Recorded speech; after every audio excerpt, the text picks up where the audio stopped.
വാർത്തയിലേക്ക്. നന്ദൻകോട് കൂട്ടക്കൊലപാതകത്തിൽ കേഡൽ ജെൻസൺ രാജയ്ക്ക് ജീവപര്യന്തം തടവ് എന്നുള്ളതാണ്. വധശിക്ഷ വേണമെന്ന പ്രോസിക്യൂഷന്റെ ആവശ്യം കോടതി അംഗീകരിച്ചില്ല. ജീവപര്യന്തം തടവാണ്.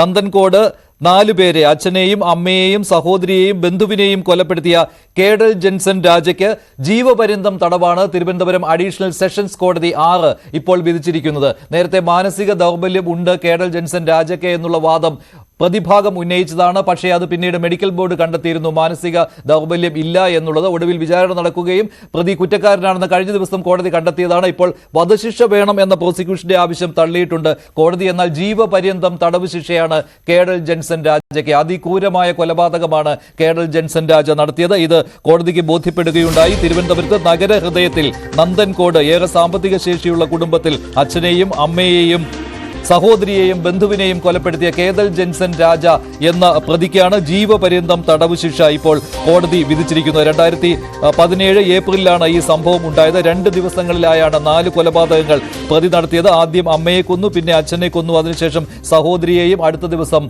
ബന്ധുവിനെയും കൊലപ്പെടുത്തിയ കേഡൽ ജെൻസൺ രാജ രക്ഷപ്പെടുവാനുള്ള ശ്രമവും നടത്തിയിരുന്നു. സ്വയം മരിച്ചു എന്ന് വരുത്തി തീർക്കുവാനുള്ള ശ്രമവും നടത്തിയിരുന്നു. മൃതദേഹങ്ങൾ കത്തിച്ചിരുന്നു, വീടിന് തീപിടിച്ചിരുന്നു. വി വിനോദ് ചേരുകയാണ് കൂടുതൽ വിവരങ്ങളുമായി. വിനോദ്, വധശിക്ഷ ആവശ്യപ്പെട്ടിരുന്നുവല്ലോ പ്രോസിക്യൂഷൻ, പക്ഷേ ജീവപര്യന്തമാണ് കിട്ടിയിരിക്കുന്നത്. എന്തൊക്കെയാണ് മറ്റു വിവരങ്ങൾ?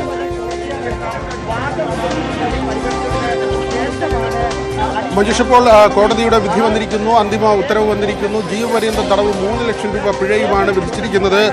4 പേരെ കൊലപ്പെടുത്തിയ കേസാണ്. ഇതിൽ വലിയ വാദപ്രതിവാദമാണ് ഇതുവരെ കോടതി മുറിയിൽ ഉണ്ടായത്. നേരത്തെ മാനസിക പ്രശ്നങ്ങളുണ്ട് എന്നതിൻ്റെ പേരിൽ 2017 നടന്ന സംഭവത്തിൽ കഴിഞ്ഞ നവംബർ വരെ വിചാരണ തടസ്സപ്പെട്ടിരുന്നു. വിചാരണ തടവുകാരനായി കഴിയുകയായിരുന്നു ജെൻസൺ കേഡൽ രാജ. ഇപ്പോൾ ഈ വിധി വന്നിരിക്കുന്നു. സുപ്രധാനമായ വിധിയാണ്. ഏറെ പ്രമാദമായ കേസിലാണ് ഇപ്പോൾ ഇങ്ങനെ ജീവപര്യന്തം തടവും അതോടൊപ്പം തന്നെ 3 ലക്ഷം രൂപ പിഴയും നൽകിക്കൊണ്ടുള്ള കോടതിയുടെ ഏറ്റവും പ്രധാനപ്പെട്ട ഒരു വിധി വന്നിരിക്കുന്നത്. ഇതിൽ ക്യാപിറ്റൽ പണിഷ്മെന്റ്, അതായത് തൂക്കുകയർ നൽകണമെന്നതായിരുന്നു പ്രോസിക്യൂഷന്റെ ആവശ്യം. വിശ്വസിച്ചവരെ, തൻ്റെ ഒപ്പം താമസിച്ചവരെ, കുടുംബാംഗങ്ങളെയാണ് കൊലപ്പെടുത്തിയത്, വിശ്വാസം മുതലെടുക്കുകയായിരുന്നു തുടങ്ങിയ വാദങ്ങൾ ഉന്നയിച്ചു.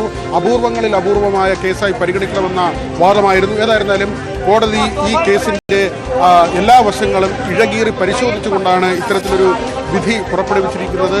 അപൂർവങ്ങളിൽ അപൂർവം എന്ന വാദം പൂർണ്ണമായും കോടതി ഉൾക്കൊണ്ടുവെന്ന് കരുതാൻ കഴിയില്ല. മാത്രമല്ല, പ്രതിഭാഗം ഉന്നയിച്ച നിരവധി വസ്തുതകളുണ്ട്. ഈ ആരോഗ്യ പ്രശ്നം, മാനസിക പ്രശ്നം ഉൾപ്പെടെയുള്ള കാര്യങ്ങൾ, ജയിലിൽ തടവുകാരനുമായി ഉണ്ടായ സംഘർഷം, അവിടെ നടത്തിയ ആത്മഹത്യാ ശ്രമം തുടങ്ങിയ കാര്യങ്ങളെല്ലാം തന്നെ ഈ വാദത്തിൻ്റെ സമയത്തിൽ ഉന്നയിച്ചിരുന്നു. ഏതായിരുന്നാലും ഈ കേസിൽ വളരെ പ്രധാനപ്പെട്ട ഒരു വിധിയാണ് വരുന്നത്. 2017 ഏപ്രിൽ 5-നാണ് ഈ കേസിനാസ്പദമായ സംഭവങ്ങളുടെ തുടക്കം. അന്ന് 3 കൊലപാതകങ്ങളാണ് നടക്കുന്നത്. ആദ്യം അമ്മയെ കൊലപ്പെടുത്തുന്നു. താൻ താമസിച്ചിരുന്ന 2ാമത്തെ നിലയിലേക്ക്